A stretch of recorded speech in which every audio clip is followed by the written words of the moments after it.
நாமக்கல் மாவட்டம் திருச்செங்கோடு அருகே அதிமுக சார்பில் நீர்மோர் பந்தல் திறக்கப்பட்டு பொதுமக்களுக்கு குளிர்பானங்கள் வழங்கப்பட்டன. எளச்சிபாளையம் ஒன்றிய அதிமுக சார்பில் குமரமங்கலம் பேருந்து நிலையம் அருகே நடைபெற்ற நீர்மோர் பந்தலை முன்னாள் அமைச்சரும் அதிமுக கழக அமைப்பு செயலருமான தங்கமணி திறந்து வைத்தார். தொடர்ந்து நீர்மோர், வெள்ளரிக்காய் மற்றும் தர்பூசணி உள்ளிட்டவற்றை பொதுமக்களுக்கு அவர் வழங்கினார். பரமத்தி வேலூர் சட்டமன்ற உறுப்பினர் சேகர் உட்பட கழக நிர்வாகிகள் ஏராளமானோர் இதில் பங்கேற்றனர்.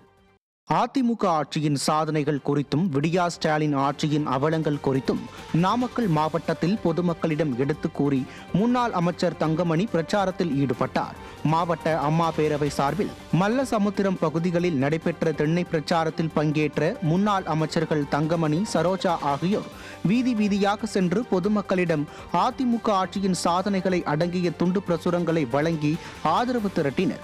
இதில் பங்கேற்ற மாவட்ட அம்மா பேரவை செயலாளர் வழக்கறிஞர் சந்திரசேகர், மாவட்ட இணை செயலாளர் முரளிதரன், பேரூர் கழக அம்மா பேரவை செயலாளர் சுரேஷ்குமார், மாவட்ட அதிமுக துணை செயலாளர் முருகேசன், மல்லசமுத்திரம் ஒன்றிய செயலாளர் ராஜன், மல்லசமுத்திரம் பேரூர் கழக செயலாளர் சுந்தரராஜன், திருச்செங்கோடு நகர செயலாளர் அங்கமுத்து உள்ளிட்ட பலர் விடியா ஸ்டாலின் ஆட்சியின் அவலங்கள் அடங்கிய துண்டு பிரசுரங்களை வழங்கி பொதுமக்களிடம் விழிப்புணர்வு ஏற்படுத்தினர்.